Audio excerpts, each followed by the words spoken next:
Elder Scrolls Online pre-order is now 20% off. Digital Imperial Edition 2. Head to offergb.com/ESO for more.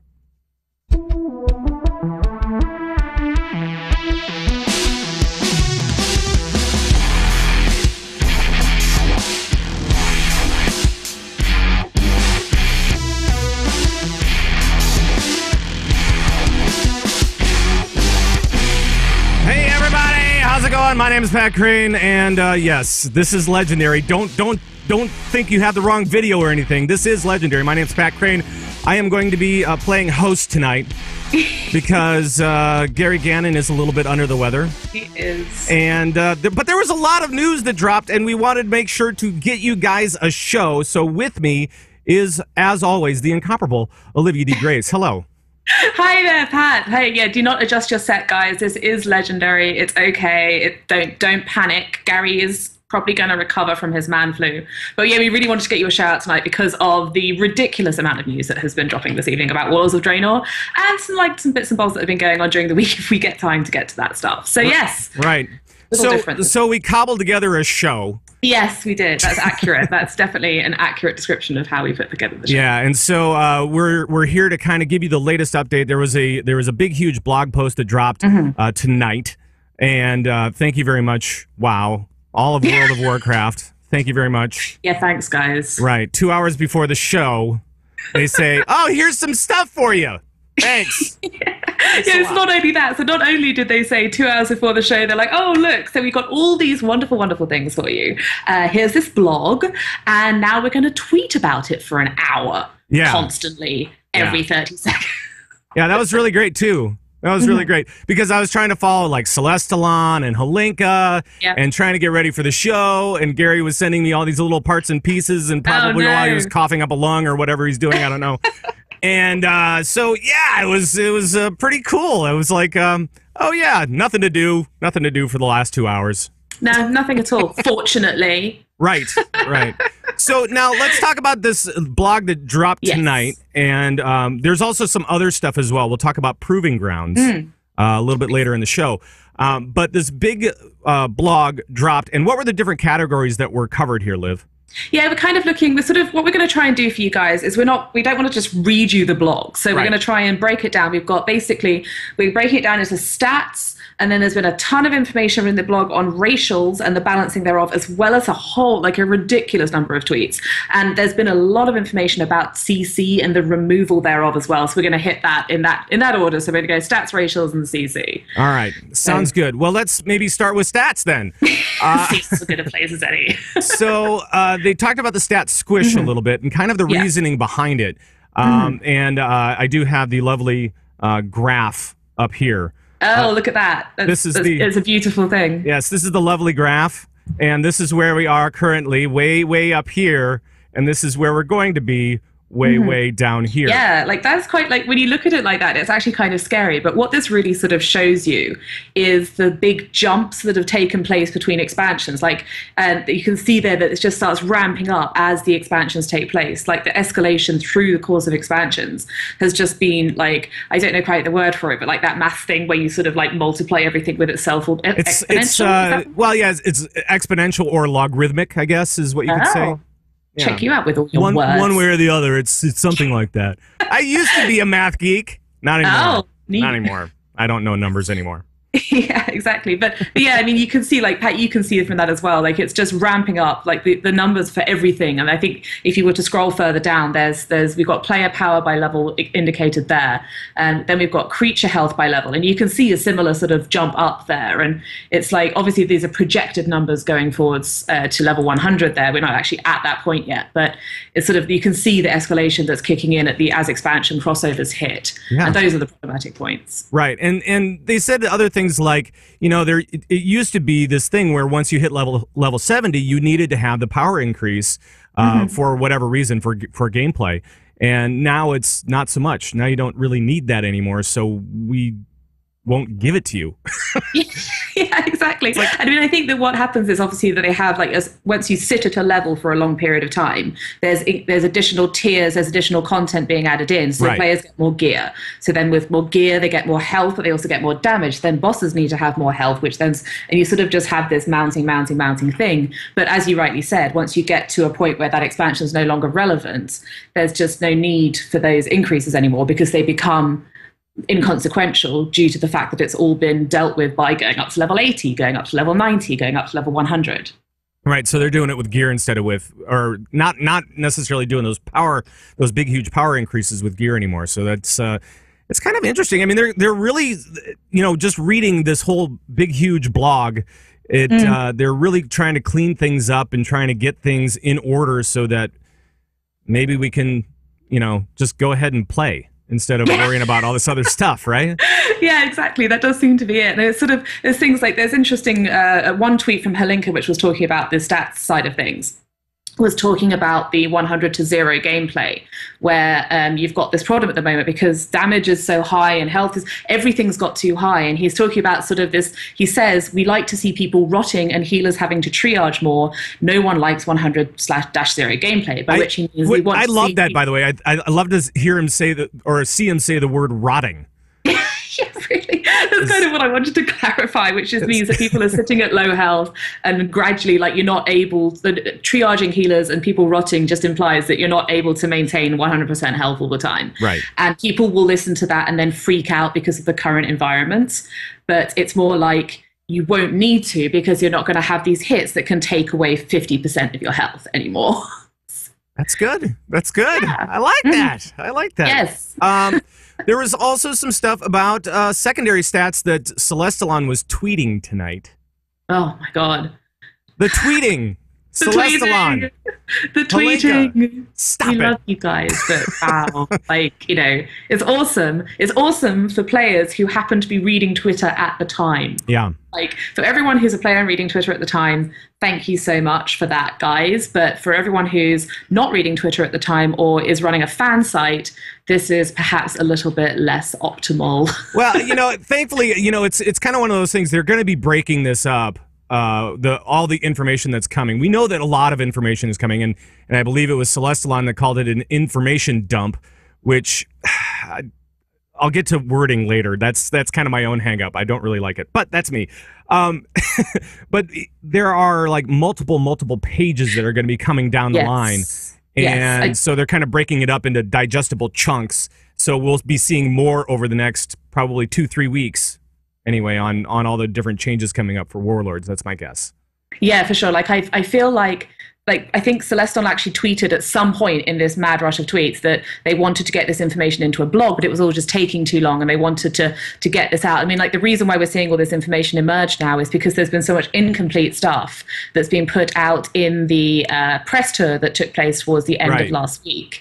And there's been a ton of information coming out of that. Some of it's obviously been going through translations, and a lot of it's you've got to remember, a lot of it's being double translated because the guys in France don't speak French, the guys in Korea don't speak Korean. So it's being translated into Korean or French and then back again a lot of the time. So there's some sort of confusing wording going on there. So I think the devs are just really trying to clarify that. Right. And there's already a post actually up from Wowhead, which has got all of the tweets sitting in there. Thanks. It's too much Google Translate. That's what it is. Oh my goodness. Yeah, exactly. Yeah, so one of the things, Pat, I know that you were sort of happy to see this. Celestalon was talking about the secondary stats. Yeah. They're going with just the 5, right? So they get it. They've got crit, haste, mastery, readiness, and multi-strike. So that seems like we're holding off on, is it amplify? Is that right? I always get that wrong. It's amp and cleave. They decided that after watching what happened with the Siege of Orgrimmar trinkets that they would hold off on amp and cleave for stats for Warlords and kind of check it out a little bit more before they commit to it. Yeah. So. Do you think that those are going to come back, or do you think that they were too problematic? Maybe they're going to come back as specials. I mean, I think that might be not a bad place for it. Really. I mean, as a kind of a special for a tier, I think that's kind of nice actually, but maybe they were a little bit too powerful. I mean, I know that they're BIS for a lot of people, right? So they're best in slot for everybody, and it's well, if you don't have them, then you're then you feel out of it, and so I can understand why they want to kind of hold off and and figure out what's going on. So just quickly, so we know what crit, haste, and mastery are. Readiness is the cooldown reduction, right? I believe so, yeah. Yes, and then multi-strike is the can proc another hit or another insert thing here one. So if you hit something, it can proc more ones. And then was amplitude, was that just a flat increase? I think that was a flat increase, and then cleave was just how many people you could hit. Cleave was like sort of bouncing off onto other people. Yeah, I think that part of the problem with cleave may well have related to healing, because like there's obviously it's DPS, like you're either hitting one thing or you're hitting 5 things. And in one of these situations, cleave is amazing. In one of them, cleave is awful. Like, or not awful, it's just irrelevant. Right. But as a healer, there's really no situation where you don't want to be healing more people than just one. Really? No. Really? Yeah, No. exactly. No. Okay, so here we go. Apparently, according to law, amplified boosted secondary stats. So that was actually not quite what we thought it was. Okay. So apologies there for the misinformation. But yeah, so it sort of seems to make sense, like particularly they're ones which were perhaps a little bit sketchy. So I don't know. I like that idea that you had actually of putting them back in again. Yeah, I think having them as a set bonus. I think that they can. It's just a question of how. And so if they do it, I think that doing it a little bit more structured might be beneficial, especially considering that right now they are kind of out there as best in slot and everybody wants it. Yeah, I mean, nobody doesn't want that stuff. Do they? Exactly. That's it. And it's like, particularly because I believe cleave was one of the tertiaries. And I'm sure chat room will correct me if I'm wrong there, but I believe that was the case. And so people would just be hunting after that cleave gear all the time. And that's like, it's going to make the RNG of the tertiary stats even more frustrating. And I'm kind of glad to see that one go, because particularly for healers, you're going to be like, if that stayed in, you would be high-end raid, heroic raiding healers, sorry, mythic raiding healers would want to be grinding out that gear over and over. And that's kind of tricky. Yeah. I mean, it really is. So yeah. But we have those 5, so we're good to go there. There was a lot of stuff on racials. Oh my god! That was well in the blog post. They're like, oh yeah, so we're gonna be changing some racials, because some of it was like, it didn't matter anymore. I mean, like the +1 to hit, that's not gonna make any difference in Warlords of Draenor. And we've got all this other stuff that really doesn't make sense. So let's retool some of that, and it was just kind of very general and very kind of blah. Yeah, it all made perfect sense. It's like, you can't have a +1% expertise stat if there's no expertise in the game. Right. And so it all made perfect sense. And then we get the massive tweets. Right. So how we did this, guys, was that Pat was in charge of racial and I was in charge of everything else. Right. So Pat is our racials expert. So we've got so much information here. Yeah. And I think we're kind of looking at the way we've got it structured. We're kind of looking at alliance and then horde. So should we run through what we've got here? Like what's really jumping out at you, Pat? Well, okay. So humans. Let's talk humans first. They lose the mace sword. They lose the mace and sword racials. Human spirit becomes +X to 2 secondary stats of your choice, which is kind of weird. That is kind of weird. So they can literally pick out, and I think Celestalon then followed. Did he follow that up with another tweet about how it was going to be split or something? If he did, I didn't see it. So yeah, I think he was saying so. Like haste is. Oh, that's right. That's right. So if haste is your best stat, +1 to haste is better than 0.5 to haste and 0.5 to crit. So you can double up. So you can actually double up. So yes, I don't feel like I feel like what he's saying there is you can't say, all right, I'm going to put, it's going to be 1%. So hypothetically, if it's 1%, you can't put that whole 1%. You can't go haste and haste. You have to go haste and crit, or haste or haste and mastery, or something along those lines. But that's kind of crazy. Like, excuse me, the human racial, although people, he's saying that every man for himself, we're still evaluating. Everyone gets very excited about every man for himself whenever you talk about racials. Well, and especially when you're talking about PvP, right? Because, I mean, this is a lot of people play humans because of this racial. For sure, yeah. And actually, with the way that it's sort of working out right now in the game, the human racial is not actually that crazy strong anymore because of the power of things like the orc racial. And if you look at a lot of the top end PvP teams now, you're seeing a way higher orc representation than you ever were before. And sure, people will hold on to human for that. Oh my gosh, I get an additional PvP trinket thing, and fair play, but it's not quite as dominant as it used to be. And I'm wondering as well whether the removal of so much CC, which we'll get to, is going to make every man for himself even weaker. And I wasn't thinking about that. But then again, of course, I come from it from a PvE side of things, so no, go figure. Yeah, but then it's sort of, you could also say that when there's less CC, every CC break is much more powerful because you're probably going to have fewer of those as well.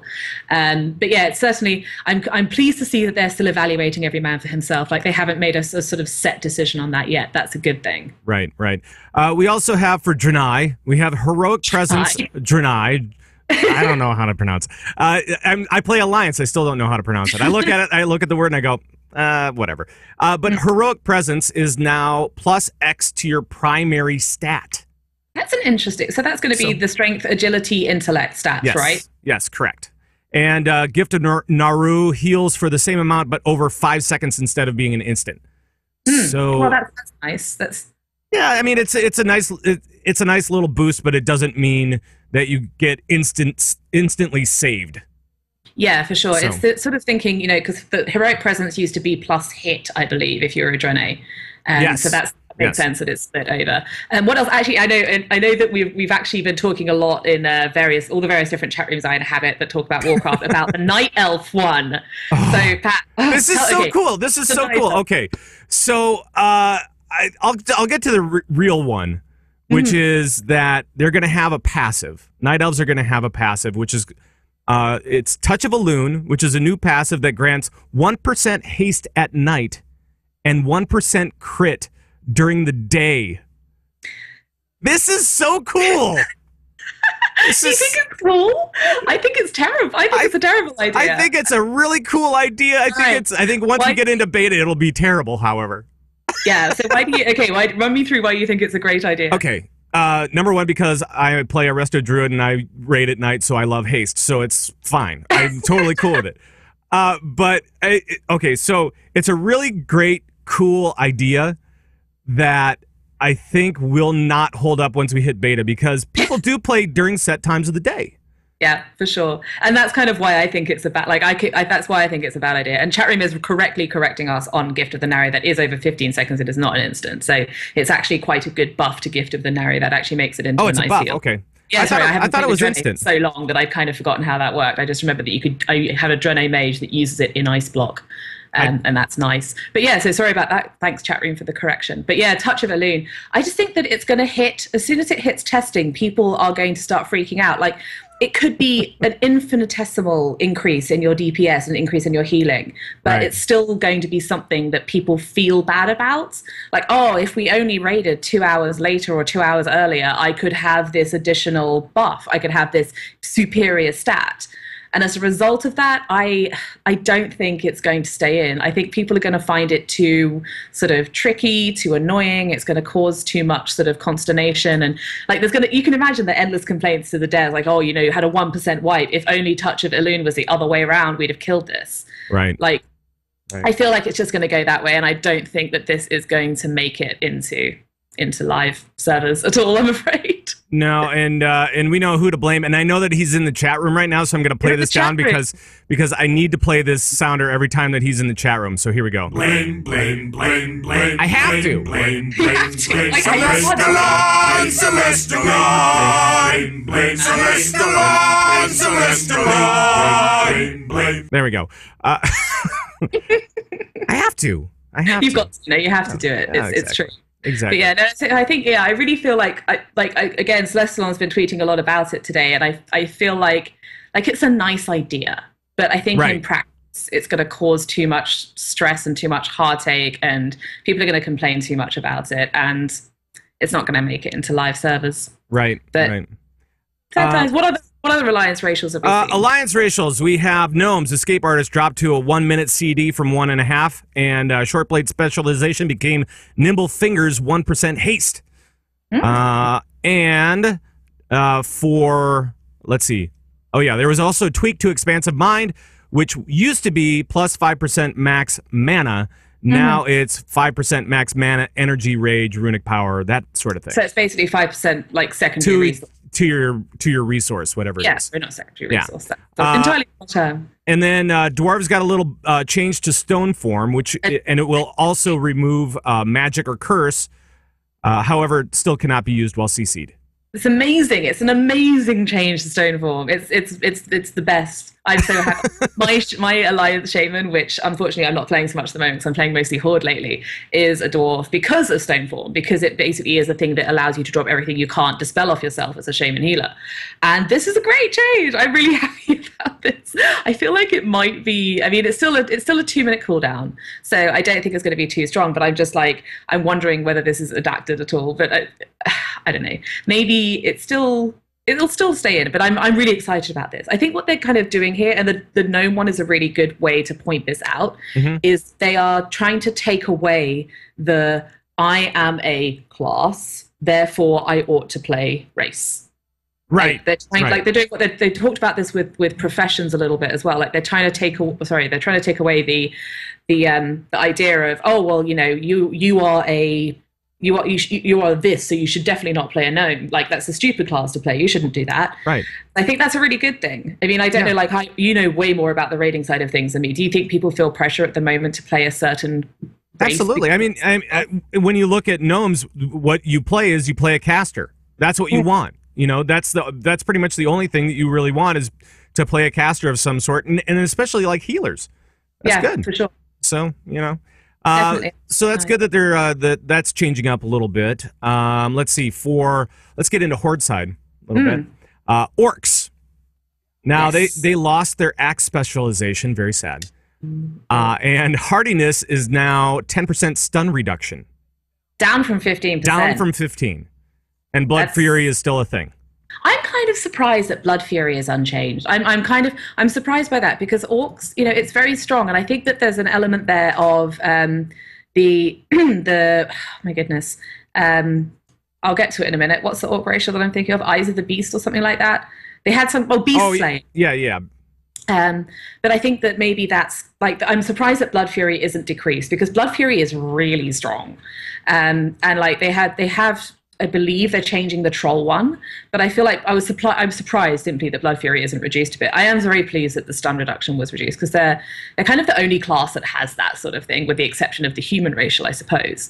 But yeah, I feel like they're kind of bringing the Horde ones down quite a lot. Right. I know that. Let's touch on some of these other ones. Undead, not much. Not much going on, no. Will of the Forsaken up to 3 minutes is significant for PvP, just because, you know, it's at the moment with the prevalence of fears, it's almost as good as the second trinket. It's a really, really powerful cooldown at the moment with the prevalence of fear in the game. Right. And obviously, you know, we're going to get to it, the CC remover coming in Wall of the Draenor, maybe that will shift, but it is, I'm not surprised to see that at all, so that's good. I think the trolls, we can see here, we've got a change to the berserking, which has been reduced to 15% haste, down from 20. Okay. And I guess, Pat, that's another attempt to make trolls less of an optimal choice for raiders. Sure. And it kind of makes sense. I mean, they kind of just want to flatten it out a little bit because right now on Horde side for PvE, it's orcs and trolls. Those are your big ones. And they are pretty powerful. I mean, that's what you see all of the top tier raiders playing. Really? Yeah, for sure. And I think like there's some changes as well to the Tauren. We're getting their endurance is becoming an additional stamina as opposed to base health. Correct. Because as we know, base health is going away. Correct. So that makes sense as well. And they're also getting Brawn, which is a new passive that increases crit damage and healing by 2%. So that's nice. Cool. That's you know, that's a nice really passive. Cool. That's really cool. Goblins, not much is happening to those guys. Time is money becomes a real 1% haste instead of just attack speed and cast speed. So yeah, makes sense. It's just a very small change, but yeah. Was there anything else? Blood Elf. Blood Elves, yeah. They are gaining Arcane Acuity, which is a 1% crit passive. Arcane Torrent now restores 20 runic power, 1 holy power, or 3% mana, as well as chi. Which he corrected in a later tweet. But yeah, which is, you know, again, it's nice. We're kind of seeing the same thing as the gnome there, I guess, right? Yeah, that's what it sounds like. So it's you know, it's really tough to digest all of the information that was tweeted out. So I'm still struggling a little bit from here and there. Sure. It's just like what's hard, I think, as well, is trying to, like, we've sort of rattled through all of these and we've talked about them a little bit as we've gone. Yep. But what the difficulty is, as I see it anyhow, is to try and then say, right, let's take a step back. Let's look at this as a whole. Yeah. and let's try and sort of say, all right, what is the actual overall impact of this going to be? Right, exactly. Like, from a raiding perspective, do you think that people are going to move away from orcs trolls? Do you think we're going to see any big guilds going back to a... I mean, as a raider, Pat, are any of these alliance racials interesting enough, do you think, to pull people back over to alliance? I don't think that it'll necessarily pull people over to one side or the other. I think it does offer a little bit more freedom in choice, but I think that those guilds that really align themselves with Horde or Alliance, they're going to stay that way. They're not going to necessarily switch one way or the other. You know, and with Blood Fury not going away, that kind of is a thing for me. I mean, I just remember that just being so great to have. Yeah, and it's a really strong. There's a reason why you see these races highly represented. So I don't know. I'm surprised. Maybe that will be changed in a later build or something along those lines. Maybe, but who knows? I feel like we should move on. I feel like we've talked about races forever. Well, then we get to your favorite. Which is all about CC. All about the CC, yeah. I am super excited about the CC changes. I've been very open about. I think that's why kind of what we were talking about at the end of last show was how the CC changes are the thing that I'm most excited about in Warlords. So there is a ton of stuff in here. What I'm going to try and do is, rather than reading you the blog, is let's try and pick out like the most interesting parts. Like let's just sort of try and cherry pick this. So what Helinka's been talking about on Twitter, apart from a ton of Hunter stuff, which we'll get to, but he's been talking a lot about silence. So the number one thing in the blog itself is he removed silence from interrupts. Silent effects still exists, but are never attached to an interrupt. Right. And he then goes on to explain that, and excuse me, I'm sort of, because this all came out so recently, we haven't had time to sort of really digest it and memorize it, but he's sort of then explaining that by saying things like no more silence on counterspell, spear, hand strike, silencing shot, etc., things that add a silence to an interrupt. So what he's saying there is that, so say for example, you're someone who's casting counterspell. You don't actually manage to interrupt a cast. There's still a silence effect that goes out. So you can use counterspell to either put a short blanket silence on someone or to interrupt them and lock them out of a school. So if you successfully interrupt someone, you will still lock them out of that school. But these interrupts, which also had this blanket silence attached, will no longer have that effect. So if you counterspell someone who isn't casting, GG, you just wasted your counterspell. Because at the moment, there's still that sort of short blanket silence. So that's kind of an important thing to look at with the change. And then Celestalon then went on to tweet, our other changes will mean a lot more casting and fewer instants, which, and like, if we remember, Pat, this was a thing that was coming in. They talked about it. I believe it was the 5.3, 5.4 changeover. I can't remember when it was that we talked about that. Yeah, I think it was 5.3, if I recall correctly. Yeah. That they were talking about taking out blanket silencers from the game in this exact way, which we're seeing now. Right. So it's sort of, you know, the associated thing then was to take away a bunch of instant casts, and that would have been a huge change to make. And they were saying that this would come in with the expansion. So here's an expansion. And here it is. Go figure. They actually came through on what they were talking about. Yeah, and like one of the things that people have been sort of coming through to me with this on is the impact that this will have on PvE. Like, this is obviously a PvP change. Like, there's no way that any of these aren't PvP changes. So I mean, Pat, like you're the PvE dude of the two of us. You're the expert. What do we feel? Is this going to have PvE impact? Maybe a little bit, but considering how they're going to be building all the mythic content and how they're going to be, trying to really balance all this stuff for 20 people. I don't think that there's going to be that big of a change especially for those mythic raiders out there. I think that because they're going to be balancing all around the new abilities, so I think we'll be okay. And do you normally get that silence effect on bosses if you miss an interrupt? I think most bosses are pretty, like if you've got they just ignore a lot of crap anyway. You can't blanket silence most bosses from my understanding. So picking out other interesting things, we've definitely got like the pet cast CC. So pet CC cast is more limited and in many cases has been removed. And now this is huge. This is a huge, huge, huge change. And they're talking about, obviously, we're talking about warlocks here, hunters. So abilities like seduction, or the upgraded pet equivalent, the name of which I can't ever remember. Mesmerize, maybe? But yeah, the auto pet cast CC that's just spams on random people, and it's completely non-player controlled, and it's just like, but that's gone. So what they're saying is that a lot of CC from pets is going to be removed. And I know you play a hunter, so I'm curious as to your reaction to this. What's your take on it? You know, I'm not... And I've also played Warlock before, so I mean, it's kind of... I have mixed emotions about it, but I understand it. Now, I think that means that warlocks and hunters are going to be like, oh, okay, then maybe it'll work. I mean, you know, for PvE content, most of the time, it's fine. But for PvP, that kind of blows. Because, you know, playing a warlock, running around BGs, you know, having seduction just come out and just, you know, that's nice. It's good. Yeah, exactly. So. It's kind of, I don't know.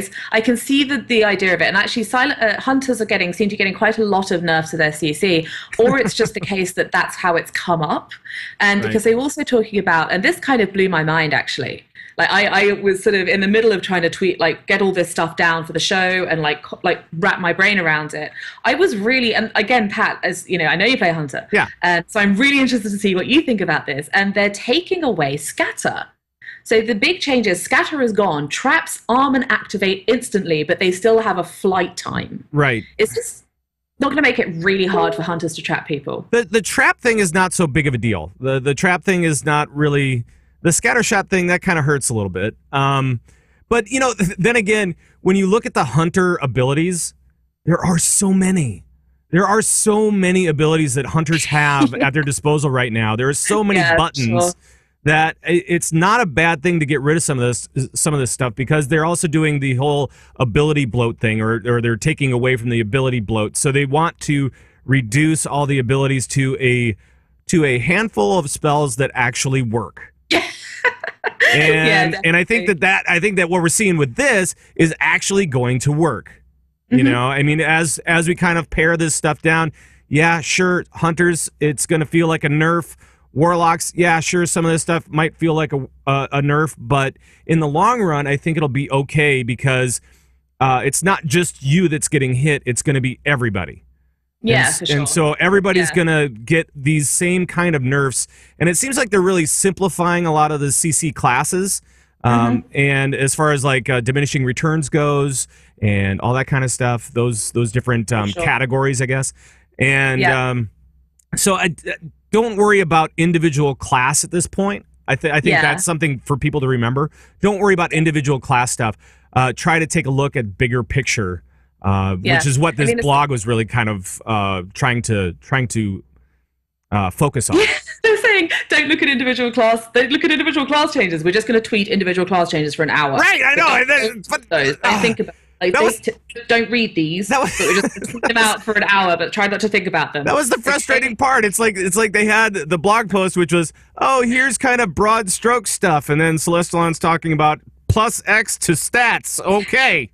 Yeah, it's crazy. But yeah, I feel like I definitely can see like hunters being a bit like worried about the removal of scatter from a PvP perspective, because scatter trap is so strong and well, strong, like you can still mess it up, but it's very prevalent as a way to use the I always call it the wrong thing, the frost trap on people. The ice block trap. You know, we all know which one it is. Yeah.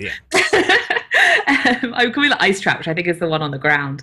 But yeah, it's a very, like, scatter trap is how you do it right now. And I think we're going to have to wait for beta to see how hunters are now going to have to trap people who are on the run, on their normal course of movement, and then they're going to have to consider that travel time and have it so they hit that trap as it arms and activates.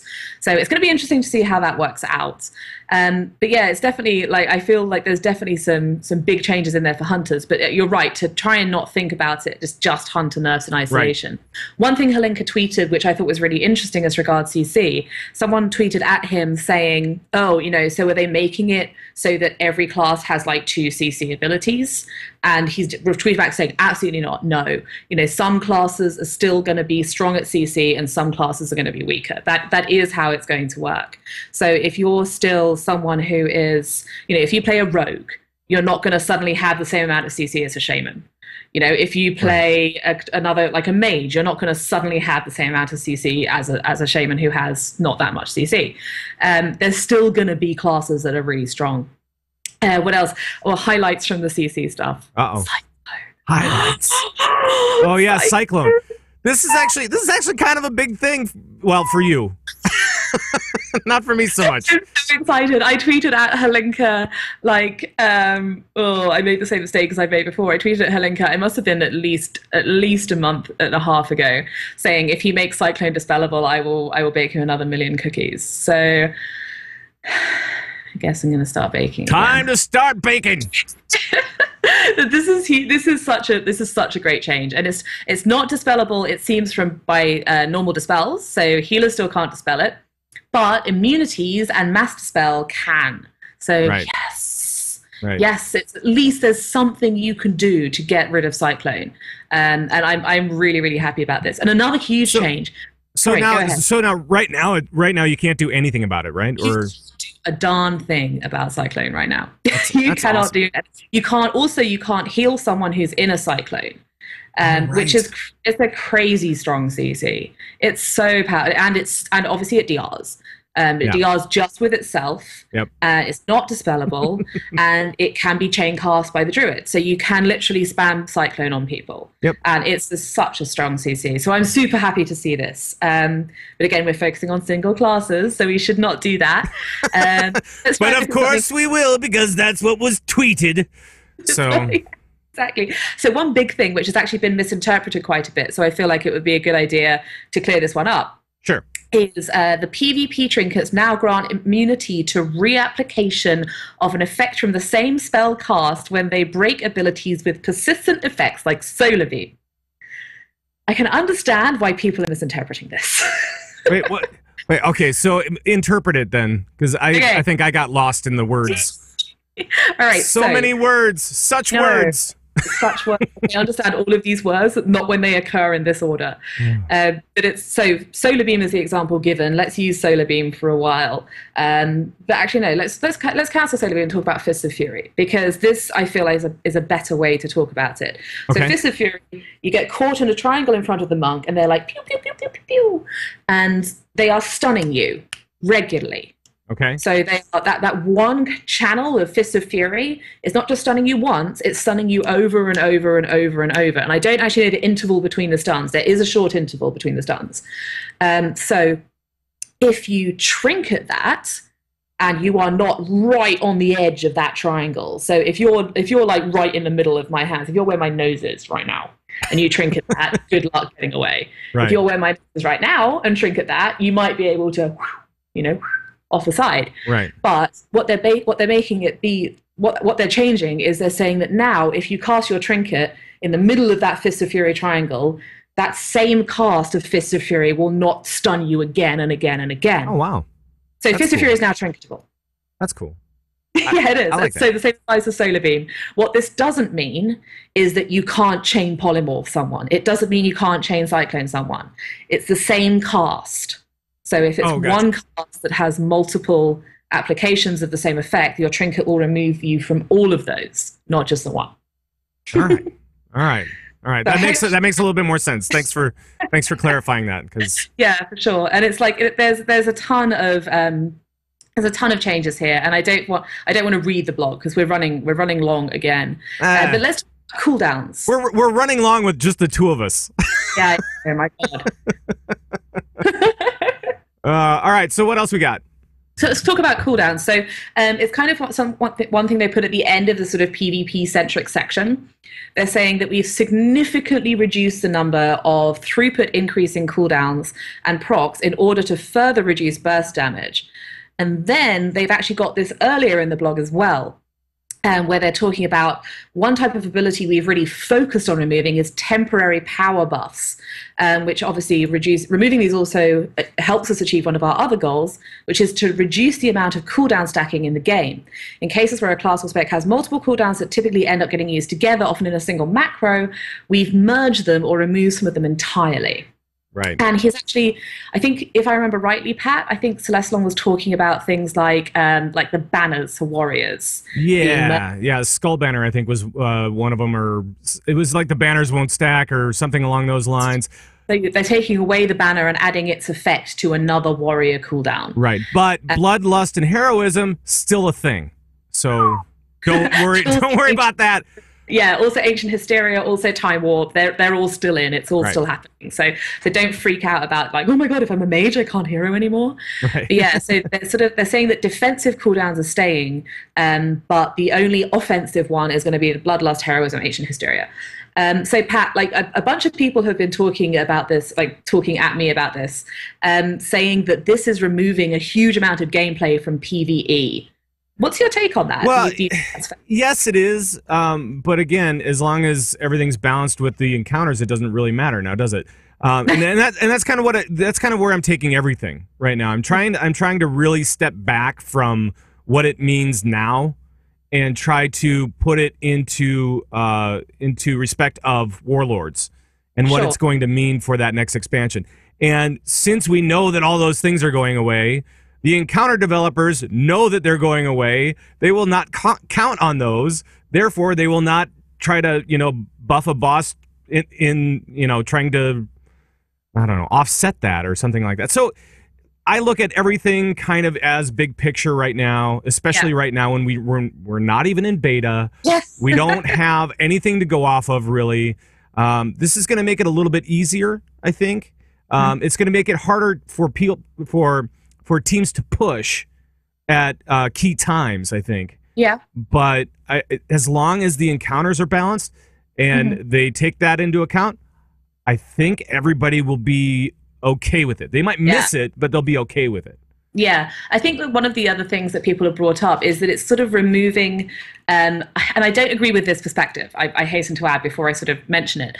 People are saying, oh, it's removing an element of gameplay because I have to remember to push all my cooldowns at once, or I have to make a macro with all my cooldowns. And to me, I don't agree with that. I don't feel like remembering to push 6 buttons or macro those 6 buttons into 1 button is particularly powerful gameplay, particularly where you've got talking about hunters, like you've got these cooldowns which have different durations, like you use them in one block all together once and then you're just waiting for them to come up and hitting them as you go. Right. And I don't feel like there's, like, people are definitely saying that this is dumbing it down, this is removing gameplay, this is this, that, and the other. This is simplifying, and that doesn't mean it's going to be more fun. I'm seeing these in chat room coming up, and it's sort of like, what I kind of want to say to that, if you're macroing this stuff together, and that's specifically what they're saying, then that isn't removing gameplay. That's removing the necessity to make a macro. That is exactly what I'm seeing in the chat room. That is everything. Everything that you just said there is in the chat room right now. That's amazing. Exactly. I mean, do you think that has any weight at all? That has any merit? No, I mean, it's kind of one of those things. If I think that it'll make gameplay more specific. Actually, instead of more general, you'll have to really be conscious of when you blow your different cooldowns that you have. So you're going to need to be more careful. You're going to need to be more precise on some of these things coming up, and that actually does increase gameplay to a certain extent. You know what I mean? You don't have as many buttons, but the buttons that you have mean more to you. You have to use them more intelligently. Yeah, and if they do it that way, awesome. I love that. Let's make sure that people are challenged instead of just macroing everything to one button. Let's separate those things out. Let's make sure that you want to blow that particular cooldown at the proper time, or that particular spell at a certain time, that particular interrupt, or whatever it is. Let's make sure that we get that stuff off at the right time and play smarter instead of just taking your fist and bashing it on the keyboard. Yeah, definitely. And I think that removing specifically focusing on things that people tend to macro together is great as well. Because if it's something that everyone is macroing together, and if you're not macroing it together, you're kind of doing it wrong, and you're losing DPS or you're losing uptime on something as a result of that. Like, for example, and again, I'm more speaking from a PvP perspective here. I don't do a ton of PvE DPS. And when I try to do PvE DPS, I literally don't do a ton of it. I'm not very good at PvE DPS. But warriors, when like I have a macro, like my Swifty macro on my warrior, where I have like certain ability, like I have the Bloodstorm macro, which casts every single DPS cooldown I have available, and then Bladestorm. Right. And it's literally, this macro is just like cast Recklessness, cast Berserker Rage, cast Skull Banner, cast Blood Fury, because I'm an orc, cast, have I missed one? I think that's everything. Cast Bladestorm, and that's one button press. And, I then have another one which macros all my DPS abilities together without Bladestorm if I decide I don't want to use them with Bladestorm.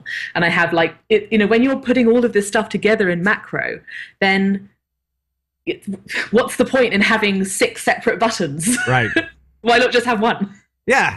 And like combine the abilities together there. So I definitely think that this is a good change. And where people are macroing stuff together all the time, I don't think it reduces gameplay. I do think it reduces button bloat, particularly for players who wouldn't have the knowledge to put a macro together. Right. Say one thing before we continue on. I do need to bring up a little thing here. And it's Elder Scrolls Online. Pre-order is out now. 20% off if you go to offergb.com/ESO. Lots of great stuff over at offergb.com. Not just this, other fine stuff. And the deals they move. So they're not always available. So please go there right now. You can get 20% off of the Elder Scrolls Online pre-order. That includes the Digital Imperial Edition as well. That's a pretty big saving on the Digital Imperial Edition. I think that works out to a month's a month's free subscription to the game if you get that on the Digital Imperial Edition. Yeah. That's pretty good. That's a good discount. That's not bad at all. So head over to offergb.com/ESO right now. Well, not if you're watching. If you're don't do it right now. After the show. Make a note. After the show. Then go over to offergb.com/ESO. We'll do it in another tab or something. Right. Just open up another window. There you go. Perfect. One other thing that I want to mention before we get into the Proving Ground stuff is something that was mentioned about talents. And that is not necessarily in the blog post that we saw, but we did see it this week, that talents are going to be, there are going to be a bunch of shared talents. And then we'll also see spec-specific talents as well. Like if you're playing a Frost Mage versus a Fire Mage, you'll have those different bombs, but they will show up in those different specs instead of all being in one row. So they're trying to take a look at the different talents, simplify that stuff, and also make it more spec-specific when they can, when it makes sense. For sure, and actually there was stuff that was coming out from that from BlizzCon even, and a great example of this is if you head over to ptr.wowhead.com and have a look at their Warlords of Draenor talent calculator, you can see that they've got all the level 100 talents as they were specified at BlizzCon at least in there. And if you look at, for example, one of the level 100 Paladin talents that's in there right now is Seal of Faith. So you can see that if you mouse over that, look at the tooltip, it does 3 different things for the 3 different specs. So this is something that they seem to be doing a great deal. Like Holy, while Seal of Faith is active, all damage dealt is increased by 30%. Whilst Protection, while Seal of Faith is active, is all damage received is reduced by 30%. Retribution, while Seal of Faith is active, all damage received is reduced by 30%. And it's sort of like they're just changing it up for the different specs. Right. The same applies for all of the Paladin max. Wow, that one's breaking my screen. All of the max level talents of Paladins. So there's a ton of cool stuff there. And I think they were saying, weren't they, that mages were getting 12 new talents? It was something like that. I know that. So Celestalon tweeted that he was changing mage talent names, right, left and right. And I tweeted back to him, "Oh, that's so refreshing because it used to be just 1 and 2." So It's the left button, right button now. Right. So you've got a 2-button rotation with different sides. Right. It's great. Right. So there you go, mages. Yeah. And I just want to say, so I caught someone. Unfortunately, the chat room moved too fast for me to remember your name, person in chat room. But you know who you are, and I'm responding to you, who was saying, "Oh, so DK's got no changes then?" It's like, no, don't look at these as patch notes. No. These are supposed to be illustrative, and these are relating to the dev water cooler, which was published earlier today at 6 p.m. Pacific. Right. If you haven't heard anything about your class, don't assume that you're remaining unchanged going into Warlords. We've already seen Lord talking in chat about how Inquisition is being removed for Paladins. I don't know whether we've sort of seen that from the Twitter feeds already or not. But there's going to be big changes for everybody. It's really tough because we've only had a couple of hours to prepare for the show since the blog post dropped, and then all the tweets have been coming from Celestalon and Holinka and other, such folk like that about all these different class changes. But the problem is that we don't know all the specific class changes yet. But the ability bloat issue is still there. And we know that everybody's going to get kind of sized down, pared down as far as their different abilities go. So everybody is going to get hit by this. They've spoken about losing 20% of abilities during these press interviews, and I would not be surprised at all to see that be the case for everybody, including DKs, there's been no mention really of Shaman apart from the disappearance of Stormlash Totem. I'm still expecting to see 20% of our abilities go. Right. Probably all totems. And that's the big thing. I mean, 20%, that's a lot. I mean, that's huge. It's huge. And I definitely don't think that Blizzard are trying to, make classes super dumb to play. They're not trying to make classes boring. They're not trying to turn it into like a game where you have just 10 abilities on your bar. They're just trying to address Shaman have, I counted this up recently, relatively recently, a while ago, actually, but since Mists of Pandaria happened. And if you consider every ability that has a cooldown, Shaman has something ridiculous like 27 cooldowns to monitor, 27 abilities that have a cooldown. And sure, you're probably not going to use those all the time very often. No. But nonetheless, that's kind of crazy. That's kind of insane. There's definitely, change is definitely going to be coming to every single class. So just because you haven't heard stuff today, don't think it's not coming. I have a sneaking suspicion that we're going to see some more detail on this. Celestalon was tweeting about how they couldn't get it for the blog. But I think we're going to see more detail on these precise changes coming. Yeah. And he was talking about how he was trying to write more and about how they had 33 pages of stuff that they need to get out at some point. And so we should be seeing, I think, probably as we move into March, probably the next few weeks anyway, we should be seeing a massive and very probably rapid release of these different blog posts like this. Yeah, for sure. So. Definitely. And it's sort of things like people talking about, I'm just keeping an eye on chat room, and if you aren't able to watch the show, then unfortunately we can't interact with you like this, but do try and come and watch it live. Things like people saying, "Oh, can we fix the bias against melee DPS?" They're making huge changes to casting while moving. They're taking away a lot of instant cast to go with this blanket silent stuff, and as a result of that, melee DPS may become more favored, and we'll go back to the traditional parity of melee for movement, casters for stationary. Yes, and that was. Did we cover that last week? We did cover that last week, but I feel it bears repeating because it's just. Yes. It's another illustration of how change isn't happening in a vacuum. It's not just you that's being nerfed. Right. There's so much stuff going on. There's a ton of moving parts.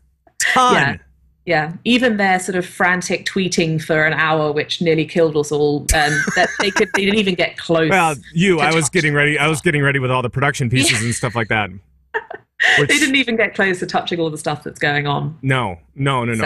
One other thing before we get going here, and this is kind of a big thing. It actually happened just after the show last week. It happened on Friday, I think. So Ian Hazzikostas let loose this post on what's going to be happening with dungeons in Warlords of Draenor. And one of his thing, and I'm gonna just take a piece of this, and we're gonna talk about it. Read Ian's whole post? No, I'm not gonna read his whole post. No, I'm not gonna do it. But here's one of the things that he said. Okay, so there's gonna be normal and heroic versions of dungeons now, and heroic dungeons are going to be more difficult. That's true. All that stuff is going to be good to go. Normal dungeons will be able to get you into LFR. They are there to gear you up for LFR, which is very good as well. And for heroic dungeons, however, you're going to need silver proving grounds. You're going to need a silver medal to get into heroics as a random group. So for random grouping, you'll need to get a silver in proving grounds for heroics. Yeah, it is all true. So Pat, what's like? I'm curious. You're the PvE guy here. Yeah. I've been doing a lot of research on this week. Yeah. But I'm curious. What's your take on this? Is this a good idea? I don't know. that's the whole thing. So here's one of the things that they were talking about too, is that they're going to be talking about the revamp to proving grounds, because they know that now that they're going to use it as a gating system to get into heroics, they want to make sure that it is teaching you exactly what you need to go into heroics, right? So they want to make sure that you're learning along the way, that you know how to play your class a little bit. And I think that's good. And I think that means that heroic dungeons can be truly more challenging than they have been in the past, which is great. And Mists of Pandaria, we didn't really have heroics. I mean, they were called heroics, but they weren't really heroics. Heroics, definitely. Yeah, no, I excuse me, I definitely agree with that. I think that this is another situation where a part of the problem is that people are looking at this for proving grounds now. And I don't disagree that proving grounds now are far from perfect. There is pretty much no attempt to teach people how to play in proving grounds now. Right. So, like, for example, like the one thing I could think of, and I went and did a bunch of proving grounds this week, so I was writing an article on this. Yep. So I went and did a ton of proving grounds just to sort of remind myself what they were like, because I hadn't done them in forever. And the one thing which they said was, oh, well, you should try and dispel that debuff in the endless wave where there's 2 debuffs and you literally can't dispel it. Nice. It's like, thanks, NPC, for that one piece of teaching. And it's just like, oh, man.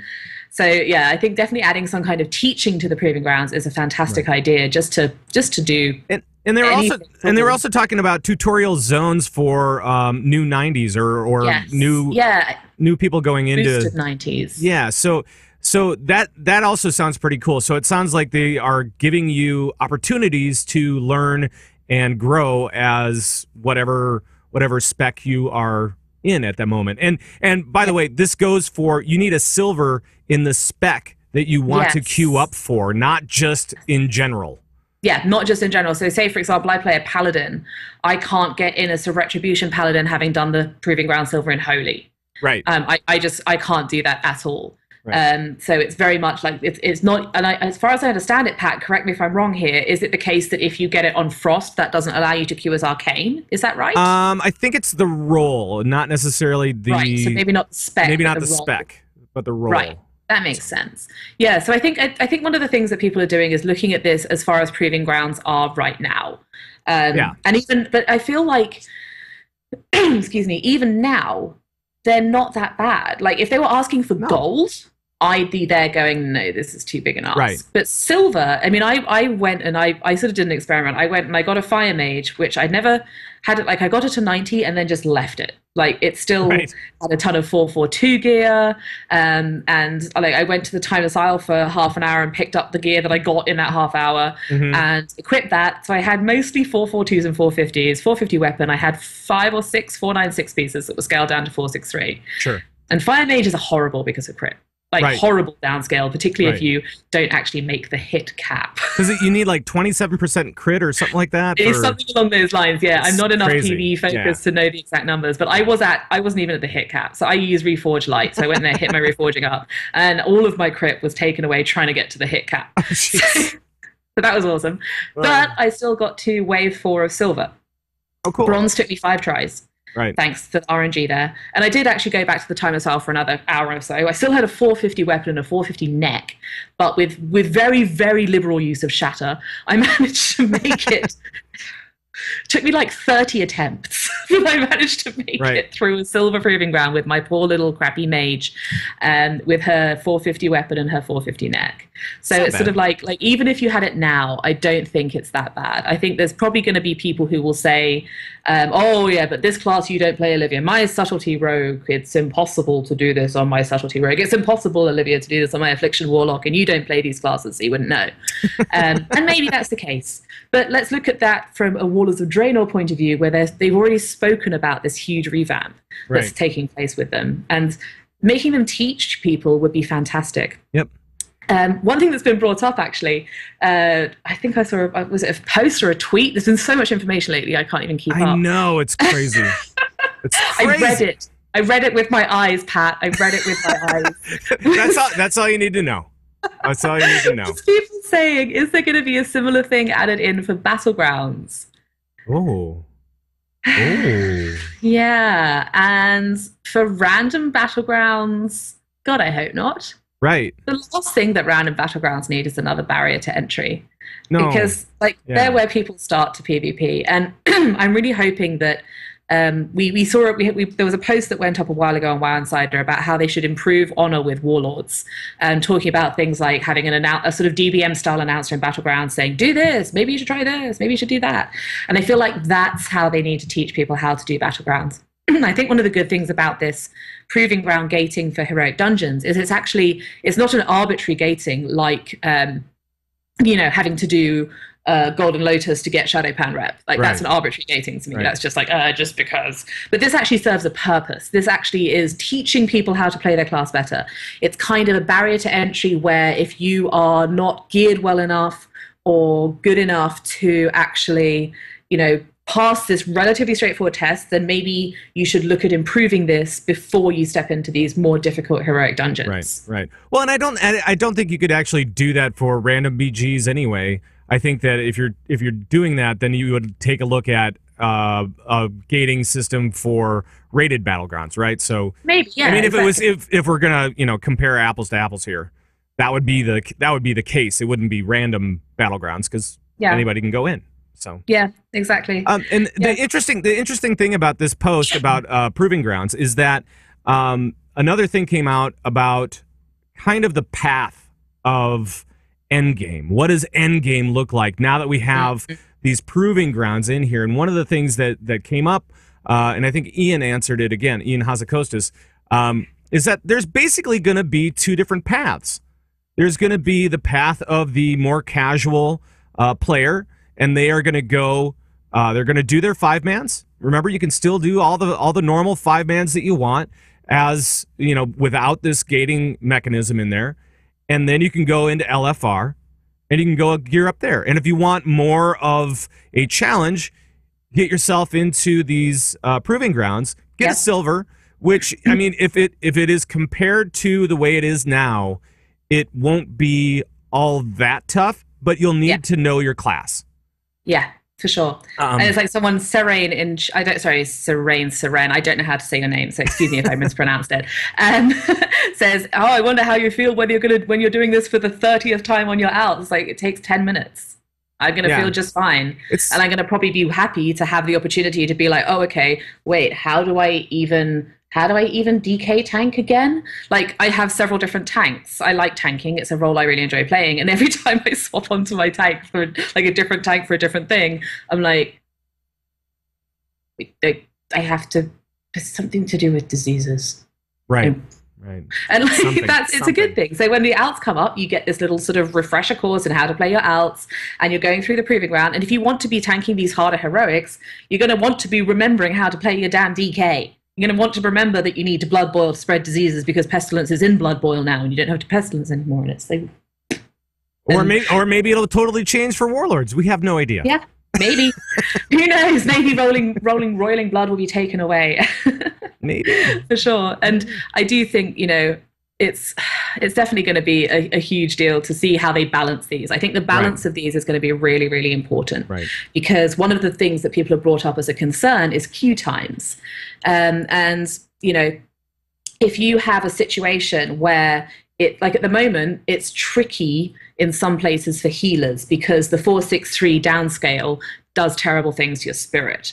So you kind of have to get your spirit in the sort of, like, you have to get kind of gear which gives you a maximum of spirit. Well, I have a little bit different opinion of that, only because if we're just going through silver, it's not as big of a deal as long as you know how to manage your mana. Not at all. Not at all. Honestly, it's like I say this because people have been like, developers have tweeted this, and it's like, all right, fair enough. For silver, when you get into gold, yeah, definitely. Yeah, I have been yelling at endless when I'm running out of mana on my shaman. Right. I spec'd into telluric currents, and then I was like, oh yeah, this is what I did last time. This is really easy now.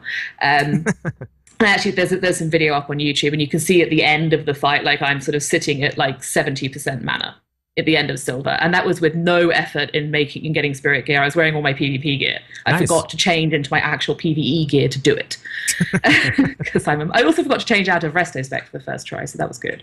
But yeah, but what's really important is that they have to make them balanced. They have to make it so that if they're all like 40% difficulty, so the DPS ones have to be about as hard as the tank ones, have to be about as hard as the healer ones, or all the DPS queues are going to get longer. If the tank ones or the healer ones are perceived as more difficult, then that's going to have an impact on queue times for DPS. And also with DPS, as you're saying, it's role specific. You can actually be like, oh, well, these are really, really hard as fire or arcane, but I can just like go through without even opening my eyes as frost. So they need to make sure that that isn't the case anymore. Yeah, they need to really be careful to balance these between the roles. Right, and if they need to make sure that they do it for individual classes as well. So that, I mean, because there is a difference between having a warrior go through and having a mage go through, and so if they need to do it for each individual class or some individual classes to make sure that they can teach along the way as well as get them through to silver fairly unscathed. Yes. Relatively unscathed. Right. Sufficiently unscathed. So so as we kind of wrap up this show, I mean, what are your impressions of the information that we've kind of gleaned over the last week or two, really? My main impression is that it's plentiful. Yeah, well, and exactly, especially with the developer interviews hitting, was it last week? And then them being translated and then clarified this week, plus the blog, plus the tweets, plus everything else that's going on. It's hard to decipher right now, but I think one of the main things that I'm seeing is that there's going to be a real clear path as we kind of move forward. Yeah, it may not be clear right now. Yeah, but it's coming. It will be. It will be. I definitely think that we're going to be seeing, like, this blog is going to be the first of many. I mean, I've seen one of the Blizzard people we have in chat saying that there's going to be a healer blog coming at some point. So I'm going to be expecting to see like a sort of steady stream of information coming out. I feel like at the moment everything's kind of exploding everywhere, and we need to sort of get it ordered and organized and sort of in a way that we can see the big picture. Like, I don't think that actually the tweeting out of all these individual class changes has been particularly helpful, because it's making people focus on the nitty gritty rather than actually just seeing the big picture and how these things will interlace. And again, I'll say it again because it's worth saying. The blog post, pretty general, pretty, blah. I mean, kind of overviewish and from a mindset type of post, it's not bad. Yeah, it's actually really good, but it's kind of short. And then all of a sudden we get all these tweets, and all the tweets are all the nitty gritty, and it's like, oh, seriously, guys. I mean, come on. You're going to get so many calls for that hotline of yours, Pat. We've only got an hour show on Legendary. Come on. Exactly. Help us out. Help us out, you guys. But yeah, it's been it's definitely, I feel like it's all gonna become clear. We're gonna see how all of this works together. Right. And everything's gonna be all right. Right. I believe in Blizzard. Exactly. And Santa. There we go. All right. Livy D. Grace, thank you very much. You can see her over at WoW Insider Zam and right here at Gamebreaker TV. And you're at Olivia D. Grace on the Twitter. Olivia D. Grace, I am. There we go. There we go. And I'm Pat Crane. I'm not Olivia. There we go. I switched it out. And we will see you next time right here on Legendary. Bye-bye, everybody.